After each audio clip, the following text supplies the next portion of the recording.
Again, let's all stand up for the proclamation of the Word of God.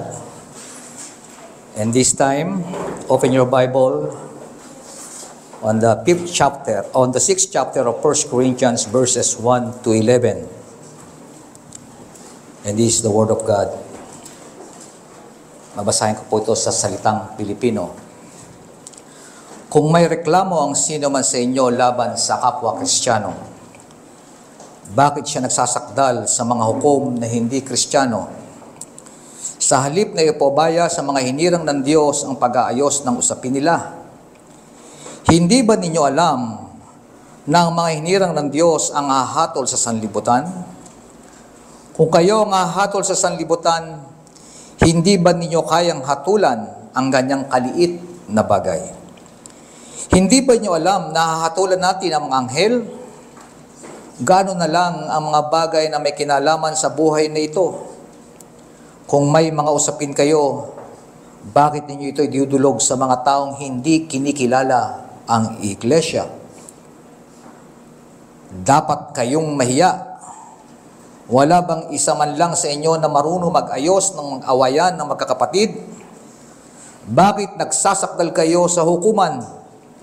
Kapatid laban sa kapatid, at sa harapan naman ng mga hindi mananampalataya.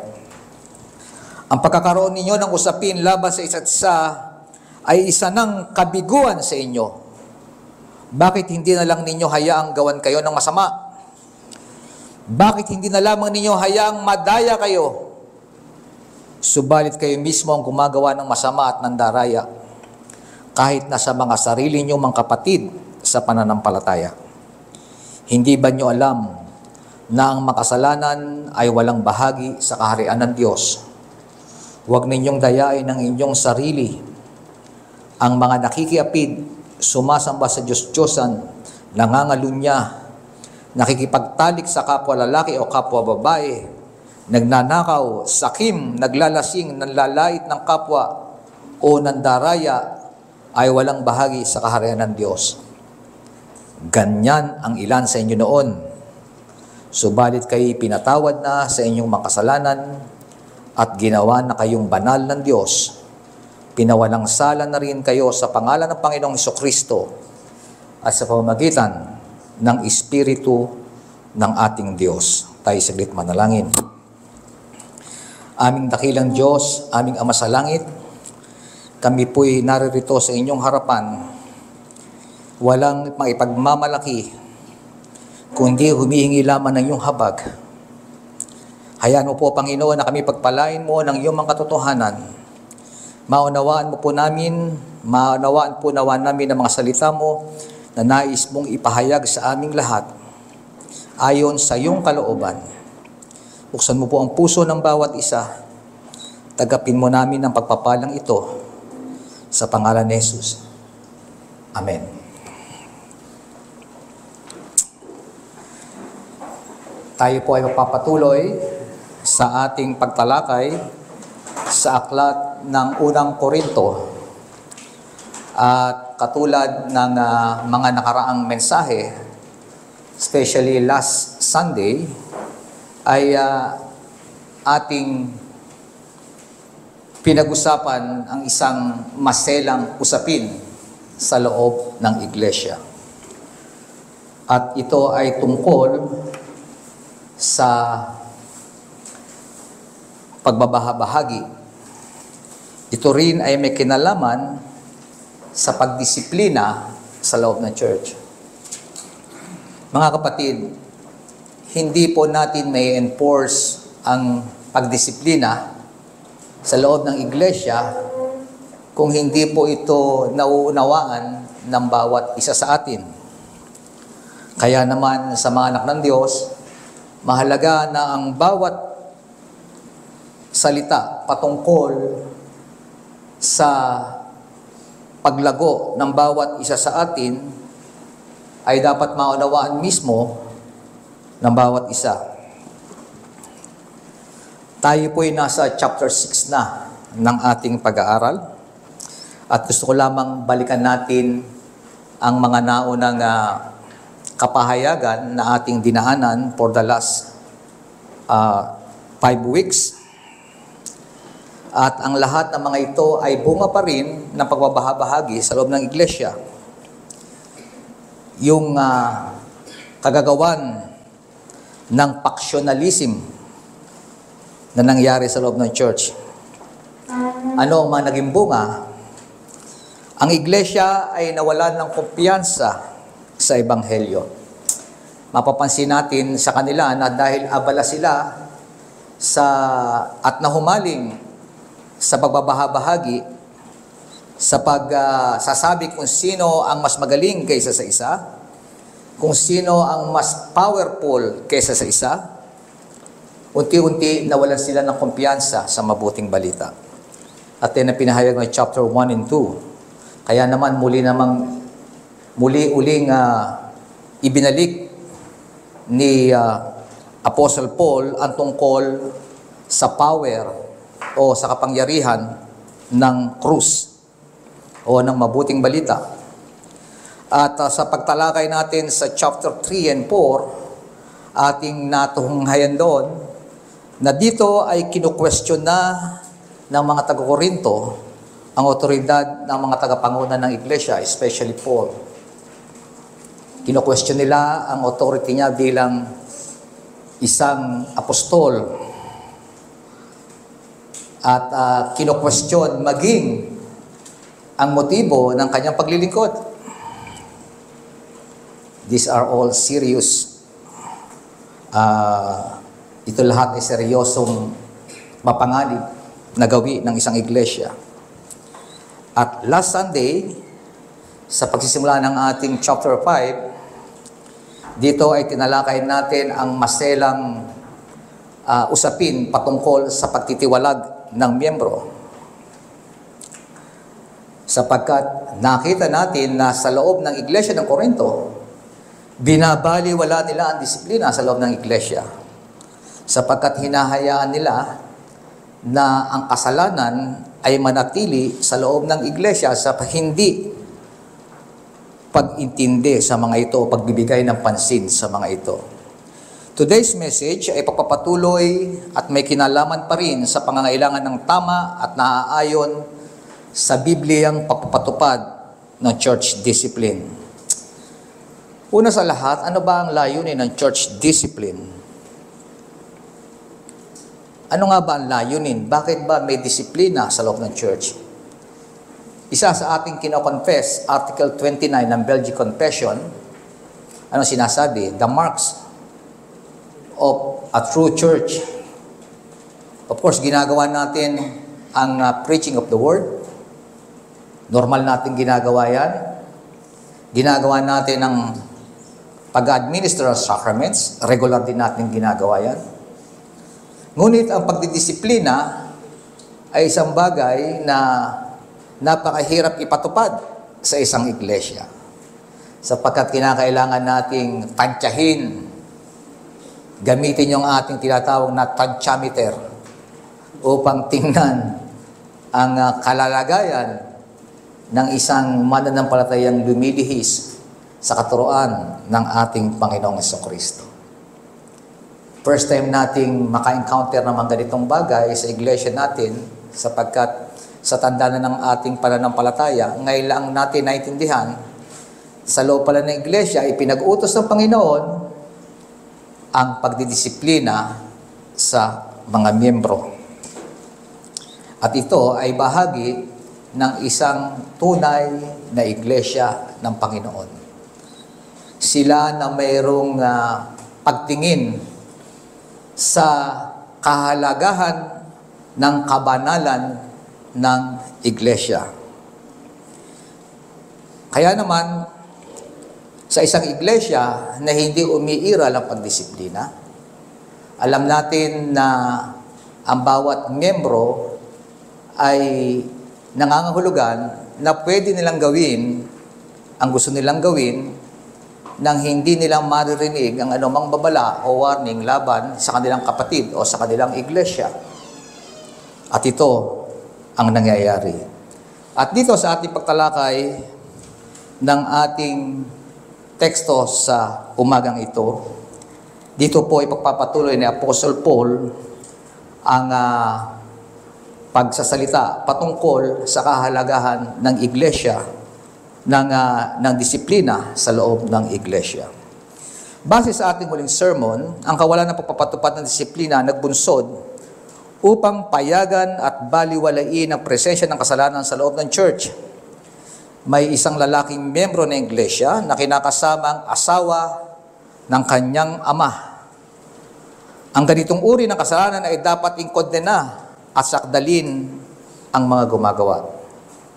Ora mismo, sinabi ni Apostol Pablo na itiwalag ang taong ito. Alisin sila sa kanilang kalagitnaan. Ibigay kay Satanas upang mapahamak ang kanyang katawan at sa gayoy maligtas ang kanyang kaluluwa. Dito ay sinasabi ni Paul, hindi dapat manatili ang kasalanang yan sa loob ng inyong hanay sapagkat ang kasalanang yan ay manganganak ng manganganak. Sabi nga ng verse 6 to 7, chapter 5, hindi kayo dapat magmalaki. Hindi ba nyo alam ang kasabihang nagpapaalsa ng kaunting pampaalsa ang buong masa? Alisin ninyo ang lumang pampaalsa, ang kasalanan, upang kayo'y maging malinis. Mga kapatid, ang concern natin sa ating iglesia ay patuloy na maging ilaw at asin ng sanlibutan upang ipahayag sa mga taong hindi naniniwala sa Panginoon na ang iglesyang ito ay niligtas ng Panginoon upang gawing matuwid, upang gawing banal sa harapan ng hindi mananampalatayang mundong ito. At iyon ay responsibilidad ng bawat isa sa atin. Panatiliin ang kabanalan at ang katwiran, ang lahat ng itinuturo ng ating Panginoon ay isabuhay ng kanyang iglesia upang ang kanyang liwanag ay patuloy na maging tanglaw sa sanlibutan. Sa araw na ito, ay bahagi pa rin ng church discipline ang ating pag-uusapan at ito may kinalaman sa pagsasaayos ng mga usapin o problema sa pagitan ng mga mananampalataya. So, ito'y everyday na nangyayari sa ating lahat. Sa kawalan ng interes o pagkakilala sa pagpapatupad ng disiplina sa loob ng iglesia, ay inilalabas ang pagsasaayos ng usapin sa labas imbes na ayusin ito sa loob ng church. Nakita natin ayon sa talatang ating binasa na mayroong mga problema na namumuo sa loob ng church. Pero imbes na ayusin, ang lahat ay umiiwas na pag-usapan ng mga bagay na yon, ayaw makasakit sa kanyang kapatid. Bagkos, dumarating sa punto na mga usaping ito ay inilalabas pa sa mga civil courts. Kung may reklamo ang sino man sa inyo sa kapwa Kristiyano, sabi ni Paul, bakit siya nagsasakdal sa mga hukom na hindi Kristiyano? Sa halip na ipaubaya sa mga hinirang ng Diyos ang pagsasaayos ng usapin nila, hindi ba ninyo alam na ang mga hinirang ng Diyos ang hahatol sa sanlibutan? Ang paghatol, mga kapatid, sa kasalanan sa loob ng iglesia ay responsibilidad ng bawat mga mananampalataya. Na siya ring hahatol sa sanlibutan, tapos sabi ni Paul, maging sa mga anghel sa pagbabalik ng Panginoon. Noong chapter 3 or 4, I think, ay sinabi ni Paul, at kung yung matatandaan, sinabi niya ang usapin tungkol sa paghatol, at sinabi niya walang maaaring humatol kung hindi ang Diyos lamang. So, nung sinasabi rito ni Apostol Pablo, tayong lahat ay may kapangyarihan bilang katawan ng ating Panginoon na hatulan ang kasalanan na namumutawi sa loob ng iglesia. Dapat ngayon pa lang ine-exercise na natin ang paghatol sa mga kasalanang iyan. Hindi pinalalampas mga bagay na hindi tama, tiwali o salungat sa inuutos ng Panginoon ang kailangang manatili sa loob ng church. Ultimo, maliit na bagay. Noong isang linggo, ang tinalakay natin ay serious na bagay, immoralidad. Pero ngayon na sinasabi, maging maliliit na bagay. Kasi tayong lahat ay magiging tagahatol later on. Kaya ang hamon ni Paul, maliliit na usapin lamang yan. Those are trivial issues. Maliliit na usapin. Ibig sabihin, mga bagay na nangyayari pang-araw-araw.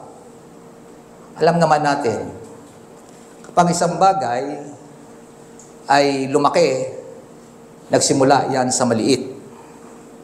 So kung may mga usapin, habang maliit, ay dapat nang ayusin. Kaya dapat diyan ginagamit yung mga marites sa mabuting bagay sa loob ng church. Dapat ang mga elder ay may tahinga sa mga nangyayari sa loob ng church. Baka minsan nahihiyang sabihin ang mga bagay-bagay o kalimitan na nangyayari sa loob ng church, iniiwasan yung mga bagay na yan. Pero ang iglesia, katulad ng palagi kong sinasabi, lahat tayo'y may pakialam. Responsibilidad nating hatulan ang kasalanan. Sapagkat sabi ng salita ng Diyos, sa pagbabalik ng ating Panginoon, kasama tayong hahatol sa sanlibutan. Nakuha niyo ba yun? Hahatulan natin ang sanlibutan. At hindi lamang yon, maging ang mga anghel. Tayo magiging tagahatol kasama ng ating Panginoong Jesucristo para hatulan ang lahat ng nilikha ng Diyos. Yun lamang ibig sabihin. Sa lahat ng creation, na pagungunahan ng ating Panginoon sapagkat ang otoridad ay binigay na sa Kanya, sa nakakita at maging hindi nakikita, lahat ng kapangyarihan, kasama sa ating pagiging mga mananampalataya na maghari kasama ng Panginoon at humatol kasama niya. Kaya kayo hahatol sa mga anghel. Mga kapatid, hindi po ito yung mga anghel na nasa isipan nating mga nakaputi na may mga pakpak. Alam natin kapag sinabing anghel sa Bible, yan yung mga fallen angels, no po. Yan yun din yung mga demonyo, ano po. Sila tinuturing ding mga anghel kapag sinabi sa Bible. At alam natin na sila ay hahatulan pagdating ng araw. At ang inilahad dito ni Paul, tayong lahat ay kasamang hahatol para dyan. Sa mga usapin o trivial issues, mga malilit na bagay, sa tingin nyo ba, kailangan pa natin ng legal expert? Kailangan pa ba nating tawagin ang mga abogado sa loob ng church para tingnan ang mga bagay, samantalang concern lang naman tayo sa kasalanan? Hindi po ba? Ano ang ginawa mong mali laban sa iyong kapatid? Hindi tama yung ginawa mo. Alam naman natin ang mali at tama. Tama po ba yun? Sapagkat kung alam natin ang mali at tama at hindi tayo kikibo, hindi natin in-exercise ang katotohanan sa loob ng church. So, kailangan nating umaksyon. At responsibilidad yan ng iglesia. Ang bawat isa, baka sabihin natin, Pastor, meron po tayong mga elder na dapat gumawa niyan. Of course, trabaho ng mga elder din yan. Pero hindi nangangahulugan na magbabali walang bahala tayong lahat. Kailangan nating sabihin ang mga bagay na mali o ipahayag ang lahat ng mali, lalo na sa ating hanay. Kaya nga palagi ko sinasabi mga kapatid, huwag po tayong matakot i-exercise na sabihin sa ating mga kapatid kung merong mali siyang ginagawa. Kaya naman sa mga kapatid na nasabihan na mali ang ginagawa mo, huwag kang magtatampo. Sapagkat dapat mo rin tingnan ang sarili mo. Tama nga, baka mali ang ginagawa ko.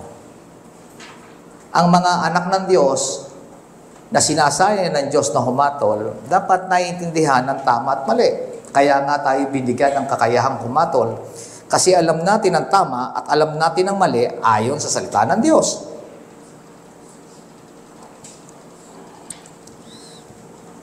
Hindi nangangailangan ng mga eksperto sa usaping legal. Sa atin, sa dati nating relihiyon, meron tayong tinatawag na lower court at meron tayong tinatawag na high court.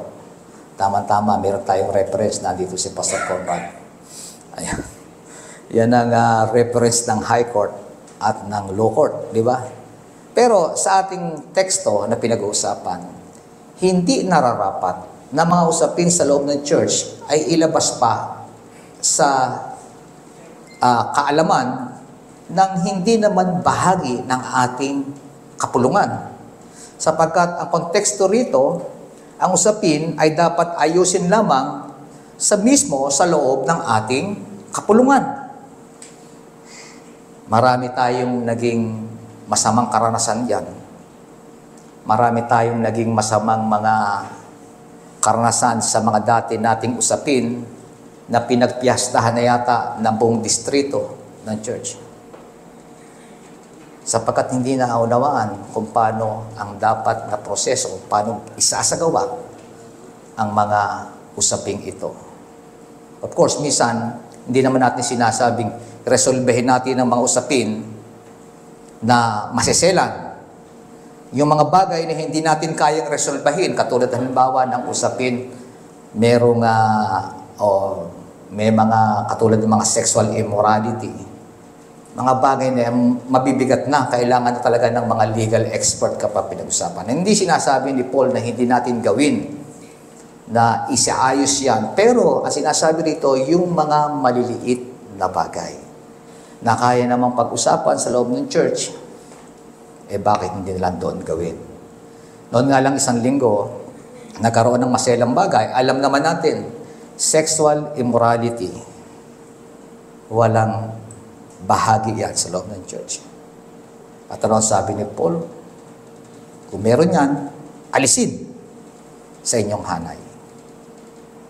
Ibigay muna kay Satanas upang doon makita niya na ito pala ako.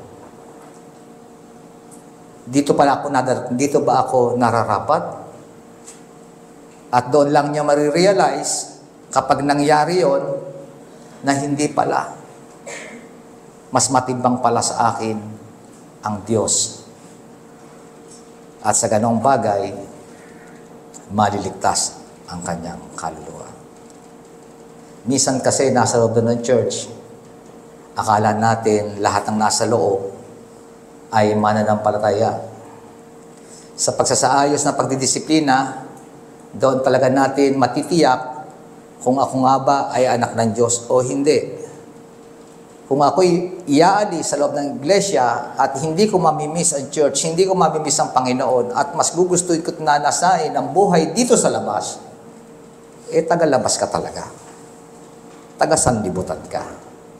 Pero napakagandang bigyan ng pansin na kapag isang tao ay na disiplina mula sa kanyang kasalanang ginawa at ipinakita sa kanya ng iglesia ang kasalanan niyang ginawa at doon ay ma-realize niya ang bigat ng kanyang kasalanan, doon lamang siya makakagawa ng pagsisisi. Sa gayon, sabi ni Paul, maliligtas ang iyong kaluluwa. Papatayin ang iyong katawan, pero maliligtas ang iyong kaluluwa. Sabi rito, sa pagresolba ng usapin, ang isang bagay na sinabi ni Paul, bakit ninyo idudulog ang mga taong hindi naman nakakakilala sa simbahan? Bakit hahayaan nating pagpiestahan yung usapin natin, halimbawa sa barangay, dinala. Dito may mga usapin na magkakapatid, dinala sa barangay. Bakit? Umutang po sa akin itong kapatid ko. Hindi pa nakakabayad. Ibinarangay. Paano mangyayari? Dapat ba yun? Hindi. Yun ang isang bagay na pakinggan po nating mabuti. Ito ang isang bagay na hindi natin ine-exercise sa church. Malimit, nahihiya tayong sabihin. Ano po? Malimit, nahihirapan tayong ipaunawa sa Kanya na sabihing mali itong aking ginawa o mali yang iyong ginawa. Ayaw nating pag-usapan. Pero ayaw rin naman nating ipaalam sa matatanda ng iglesia. Di ba sabi ang proseso, sabi sa aklat ni Mateo, kausapin mo. Pag hindi, isama mo ang isang matanda na iglesia. Di ba? Pag ayaw pa rin makinig, hanggang and so on and so forth, hanggang kung ayaw talaga, itiwalag. Pero parang wala tayong kumpiyansa sa ating liderato sa loob ng church. Tama po ba? Ngayon, mahalaga na bawat problema, handa pong makinig ang inyong mga elder. Tama po ba yan, mga elder? Dapat handang makinig at handang tingnan ang bawat problema ng bawat isa. Meron kaya nga po may mga elders tayo. Para may mga maliit na usapin, sila ang aayos. Bakit po mahalaga na ang mga issue ay nire-resolba sa loob ng church? Ito ang sinasabi ng verse 50. Dapat kayong mahiya. Wala bang isa man sa inyong marunong mag-ayos ng awayan na magkakapatid? Bakit nagsasakdal kayo sa hukumang kapatid laban sa kapatid at sa harapan naman ng mga hindi mananampalataya? Mga kapatid na nakataya rito ay ang testimony o ang patotoo ng church. Naintindihan po natin. Ang nakataya rito ay ang patotoo ng ating iglesia. Sabi nga ng Panginoon, ang ating iglesia ay liwanag na sanlibutan. Kailangang makita yung liwanag na yan. Pero, ano ang nangyayari? Pinagpipiestahan doon sa barangay, pinagpipiestahan doon sa mga civil courts. Ang kapatid, isinakdal ng kanyang kapatid na pwede namang resolbahin ng kanya sa loob ng iglesia. Ulitin ko depende sa level ng aayusin. Kapag may mga bagay nang nangyari at mga bagay na hindi kaya, doon pa lang ang panahon na po pwedeng gawin ang mga bagay na yan. Pero ganoon pa man, pwede pa rin pag-usapan. Itry na munang resolbahin sa loob ng church.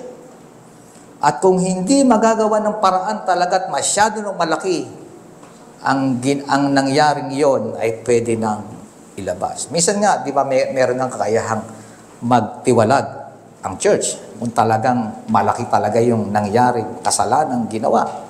Ang isang example niyan ay ang mga nakikreate ng division sa loob ng church o yung nagtuturo ng mga maling katuruan sa loob ng church. Pwedeng yan ay tanggalin, itiwalag kung mapapatunayan. Pero hanggang doon lamang, mga kapatid.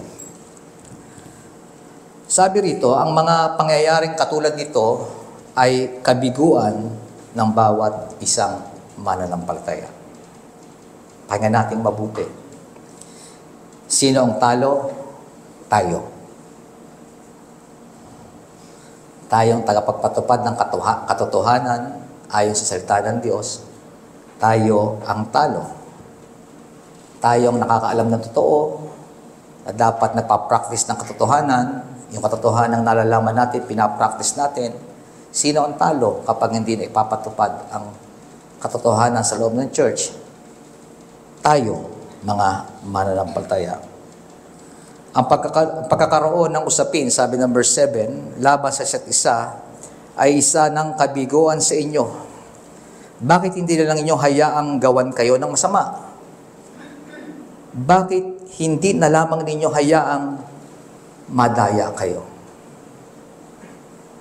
Tingnan niyo yung pananalitang yun. O sige, okay na yan. Di ba? Inutangan ka. Hindi na nakabayad. Baka wala pa talaga. Okay na yun. Bakit hindi na lang natin hayaan? Di ba, ang sabi, mahalin natin ang ating ang ating kapatid? Di ba, sabi, ay paglingkuran natin sila? O, wag niyo akong ma-misinterpret. Baka naman, pwede palang gawin yun. Baka mangutang ako, total, okay naman, kasi kukonsensyahin ko na lang. Di ba, sabi ng salita ng Diyos ay ganito? Bakit? Pwede ka naman palamang. Di ba? Di ba ang mga anak ng Diyos ay nagpapalamang talaga? Baka yun naman ang ating maging solusyon. Pero hindi po. Tandaan natin, ang katotohanan, ang pagkakapantay-pantay ay palaging ine-exercise sa loob ng church. Ang utang ay utang. Kung hindi makabayad, unti-unti bayaran. Di ba? At alam naman natin, naiintindihan niya ng ating kapatid.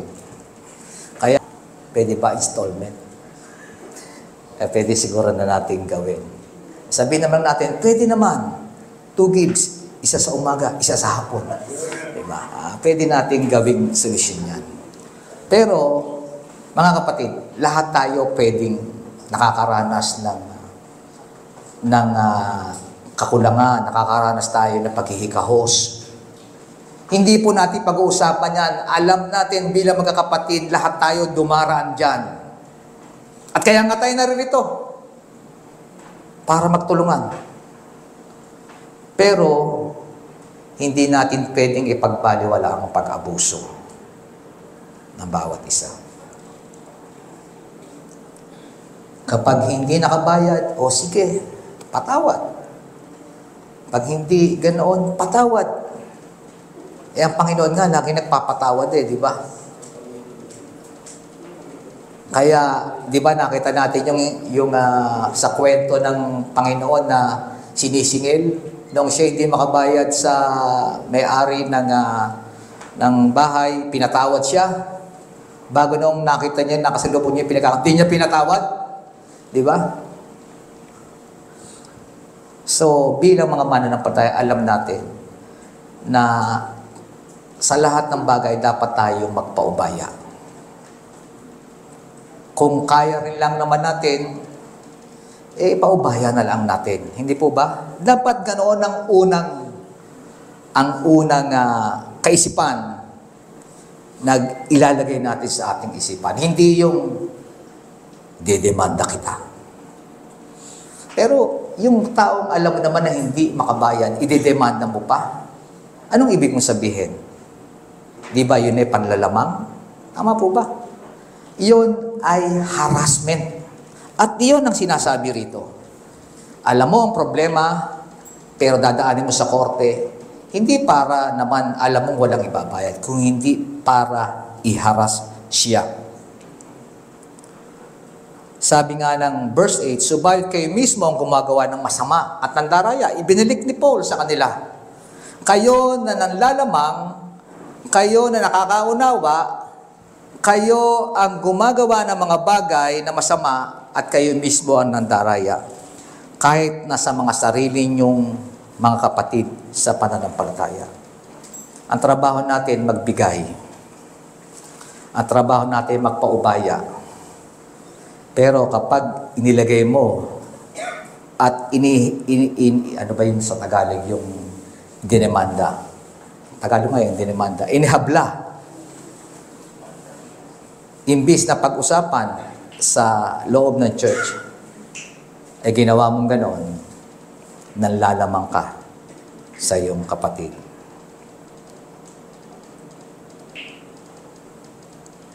Sabi rito, ang gumagawa ng pandaraya at panlalamang sa kanyang kapatid ay maituturing na walang bahagi sa kaharian ng Diyos. Tingnan natin mabuti. Baka ang kala natin inilagay lang dito yung mga walang bahagi sa kaharian ng Diyos. Ito po ay may kaugnayan sa mga kapatid na nanlalamang sa kanyang kapwa kapatid sa pananampalataya. Natindihan natin? Nakita natin ang context na po. Hindi dapat sa isang katulad mo na nakikilala ang Panginoon, na nakakaunawa ng katotohanan, nakakarinig na salita ng Diyos linggo-linggo, bago gagawin mo, lalamangan mo ang iyong kapatid sa pananampalataya sa pamamagitan ng paghaharas sa Kanya. Ikaw ay maituturing na kapareho ng mga taong ito na mga walang bahagi sa kaharian ng Diyos. Yung mga nakikiapid, yung mga sumasamba sa Diyos-Diyosan, yung mga nangangalunya, yung mga nakikipagtalik sa kapwa lalaki o kapwa babae, yung mga nagnanakaw, yung mga sakim at naglalasing, nalalait ng kapwa, mga walang bahagi sa kaharian ng Diyos. Ganyan din ang sasapitin ng mga taong walang pagkilala sa katotohanan at ginagamit ang katotohanan para lamangan ang kanyang mga kapatid sa pananampalataya. This is a warning, mga kapatid. Kaya nga sabi ni Paul sa kanyang huling talata, ang ganitong gawi ay bahagi na ng nakaraan o dati niyong pagkatao. Meron pa ba rito na hindi niyo pa alam kung sino kayo noong dati at sino kayo ngayon? Di po ba? Kapag napunta tayo sa church, dito lang natin talaga masasabing ang katotohanan ay na-exercise natin every time na nandun tayo sa loob ng church.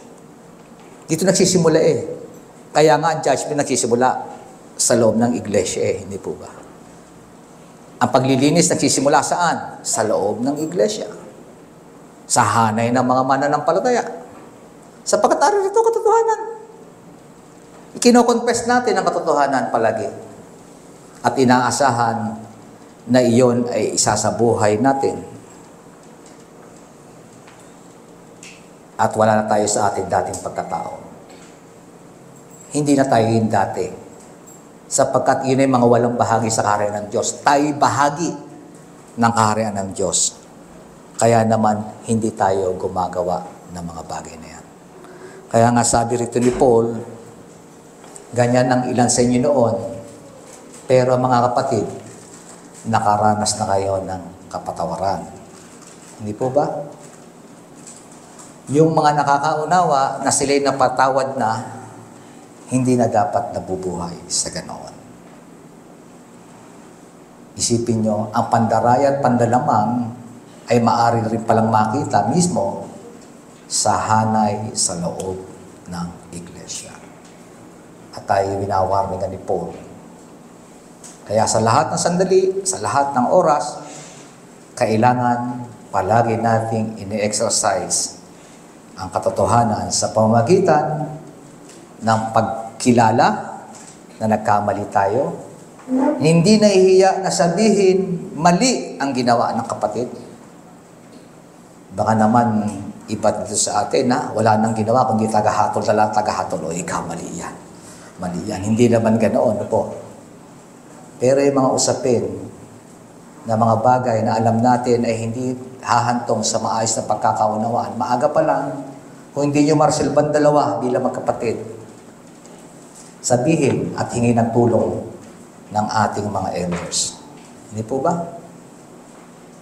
Doon pa lang nare-resolba na. At yun ang trabaho ng church discipline. Para resolbahin ang mga bagay, para iwaksi ang kasalanan, at i-maintain ang liwanag ng Panginoong Jesucristo at ang mabuting patotoo ng church. Sa mga nagkakabayo, alam niyo ba kung ano yung tinatawag nating bridle? Yung bridle ay yung nilalagay sa mukha ng kabayo para kapag hinila mong ganyan, alam mo kung saan direksyon siya pupunta. Tama po ba? Yung tinatawag nating meron po diyang tinatawag na yung nasa paa. Spar ang tawag, spar. Yung nasa paa ng nangangabayo, meron yung parang pambukas ng parang abrilata. Nakita niyo ba yun? Nasa likuran ng boots. Yung purpose noon ay para tapikin ng kanyang paa yung kabayo para tumakbo ng matulin. Tama po ba? Yun yung nagmo-motivate sa kabayo. Parang kumikilig, ginugulat noon siya eh. Kapag ginugulat mong ganoon, tatakbo siya ng matulin. Mga kapatid, tingnan na lang natin yung bagay na yun sa isang nakasakay sa kabayo. Ganoon din tumatakbo ang church. Di po ba? Para manatiling lumalakad ng diretsyo, kailangan natin yung bridle. Kailangan may isang bagay na ginagamit para mapanatili siyang diretsyo. At iyon ay nasa kontrol nung nagpapadiretso. Ano po? Ganon din ang church. Sa pamamagitan ng church discipline, masisigurado nating diretso ang lakad natin. At ganon din naman, kailangan natin yung spar para sigurado na tayo lalakad at diretso, hindi tayo patigil-tigil. Hindi mauuwi na ang mga bagay ay hindi may papatupad. Laging may papatupad. At gusto kong wakasan ang ating sermon sa umagang ito sa pamamagitan na sinabi kong yan ayon kay John Calvin. Sabi niya, "Therefore, discipline is like a bridle to restrain and tame those who rage against the doctrine of Christ." Sino tutunguan dyan? Tayong mga mananampalataya.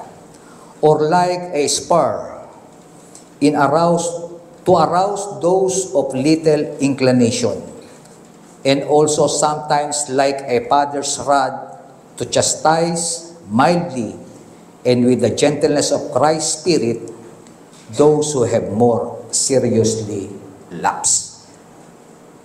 Tayo narito para palaging paalalahanan na salita ng Diyos. Pero ganun pa man, baka nakatulog ang ilan sa inyo, pero naroon pa rin ang inyong kapatid para ipaalala pa rin sa inyo ang salita ng Diyos. Hindi tayo po pwedeng sabihin, hindi ko naintindihan.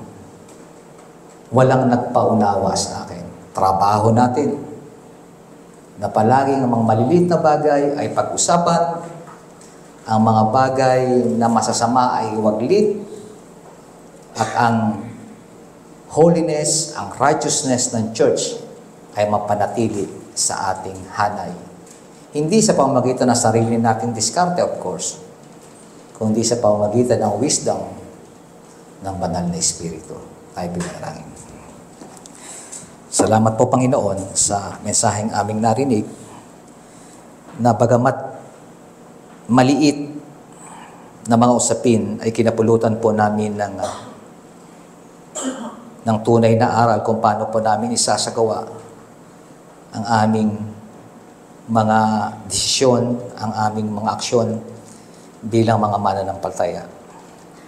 Dalangin po namin, Panginoon, na ang mga katotohanan ito ay patuloy po naming namnamin sa aming mga puso, pagbulay-bulayan sa aming mga isipan, maging bukas kami at maging mapanuri po kami sa mga nangyayari sa aming paligid, lalo na po sa loob ng iglesia.